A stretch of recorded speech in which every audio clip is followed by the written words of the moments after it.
Today we're going to be discussing dairy cows. We're going to discuss the major breeds of dairy cows, milk products and byproducts, and then we're going to demonstrate how to make your own butter at home. To get us started, there are 6 major breeds of dairy cows that will be discussed today, and then we'll move into those dairy products and byproducts. Can you guess the name of these cows? Some of these are beef cattle and some of these are dairy cows. Can you guess which one's which? In our first picture up here, the cow with the massive horns, this is a Texas Longhorn. Our second picture at the top is of a Holstein cow. And then we move on to our Brahma cows. At the bottom, we have a Black Angus. In the middle at the bottom is a Jersey. And at the bottom right-hand corner is a Hereford. The Texas Longhorn is an example of a beef cow, primarily used for meat purposes. Our Holsteins are a very popular dairy cow. Brahmas are an example of beef cattle. Black Angus, you may have heard of an Angus thick burger from Hardee's. That is an example of a beef cattle. We have our classic Jersey cows, which are dairy cattle. And our Herefords are another example of beef cattle. Before we discuss the 6 major breeds of dairy cows, let's go over a little terminology. So, we use the term cows all the time to talk about more than one bovine. Bovine is the term that we use for cattle, male or female, young or old. We use this term more in medical purposes. Cattle refers to multiple bovines, males and or females at any age. A cow is technically a female bovine who has given birth to at least one calf. A heifer is a female bovine who has not had any babies. A bull is an intact male, which means it has not been castrated. A steer is a castrated male bovine, and a calf is basically a young bovine, usually less than 1 year of age. There are more than 10 million dairy cows in the United States. Most of them are in the states of Wisconsin, California, New York, Minnesota, and Pennsylvania. Holstein cattle are usually white with big black patches. This breed of cows you probably think of when you think of dairy cows. In the United States, there are more dairy cattle of Holsteins than any other breed. This breed also produces more than 90% of all milk in the United States. Jersey cows are typically a light brown color. They have creamy colored milk, and their name might remind you of a type of shirt, but really they're named after an island where they came from. They originated in the Jersey and the British Channel Islands. All right, and they are also the smallest of the dairy breeds.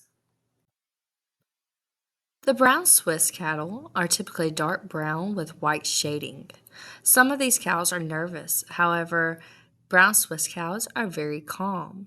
They're a very rugged breed, which makes you think of the mountains in the country of Switzerland where they originated. The Ayrshires are white with reddish brown spots. They have been called the most beautiful breed. They come from the country of Ayr in Scotland, and they usually like the rugged hills of their homeland. The Guernsey breed is mostly brown with white spots. Their milk is a golden color, and they're also a very calm breed, and they're named for the island that they come from. Milking Shorthorns come in many different colors. They have a very thick body and look much like a beef cow. You might think all of this breed have horns because of their name. So, where does milk come from? Dairy cows come to the barn in a group. The cows back up to their milking parlor spot on their own. The dairy worker brushes each teat with antiseptic cleanser. The vacuum suction milker attaches to the cow in a group of 4. A cow has 4 teats on their udder. The cow stands there patiently waiting while it's getting milked. It feels great to a cow to be milked. Dairy cows only work about 3 hours a day, 1.5 hours in the morning and 1.5 hours in the afternoon. The rest of the time, the cows are inside their barns with a bed area, fresh water, cooling fans, and plenty of fresh food. What a life! Pictured right here is a picture of the milking parlor with their vacuum suctions attached to their teats. What kind of food cows usually eat? Do they eat sushi, fish, grass, or hot dog? The answer is C, grass. The cow has four stomachs and undergoes a special digestive process to break down the tough and coarse food it eats. When the cow first eats, it chews the food just enough to swallow it.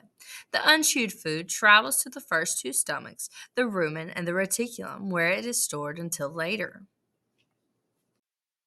When you get a milk carton from the store, the percentage listed on your milk container is the amount of fat in the milk by weight. Whole milk is about 3.5% fat and is the closest to the way it comes out of the cow. Reduced fat is 2% fat. Low fat is 1% fat. And fat free or skim milk is milk, 0% fat. Products that come from cows are brushes, felt, insulation, and plaster from the cow's hair. From the organs, we can make medications, collagen, instrument strings, tennis racket strings. From the skin, we can make leather, gelatin, sports equipment. And from the bones, we can make gelatin, refined sugars, and fertilizer.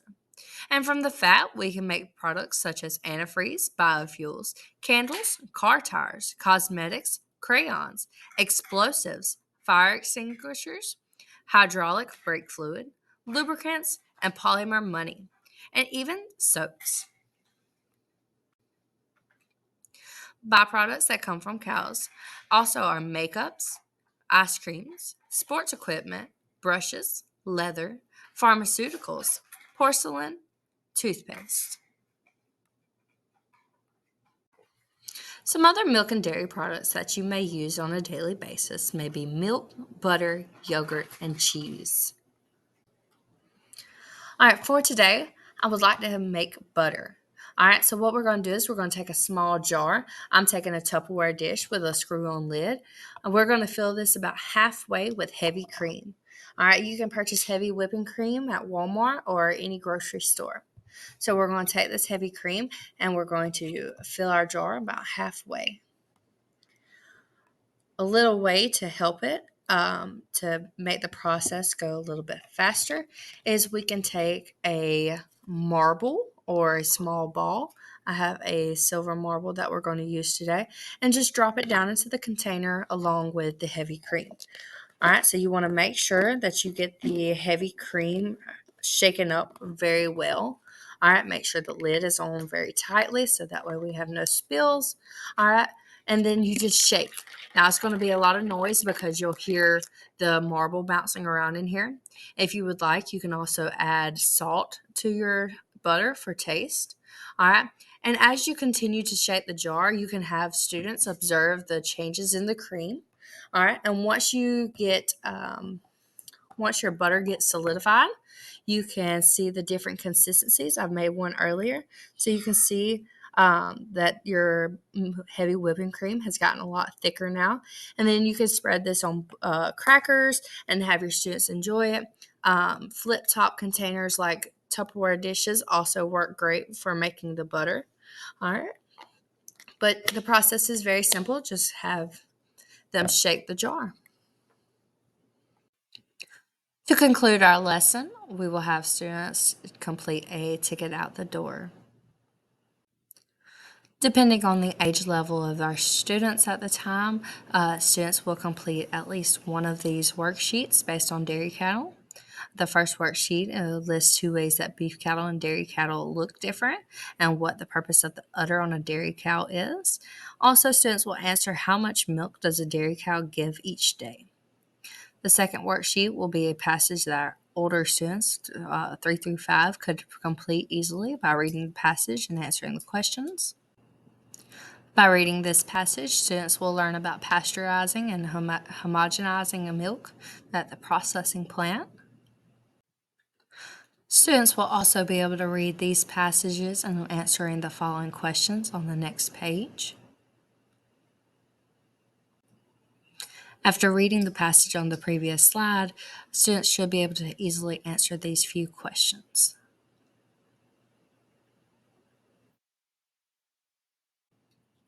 Students will also compare and contrast the characteristics of different dairy cattle. They will look at these top 6 dairy cattle breeds and determine which description best suits these animals. Students will receive these descriptions of each animal and choose the correct breed based off of its description.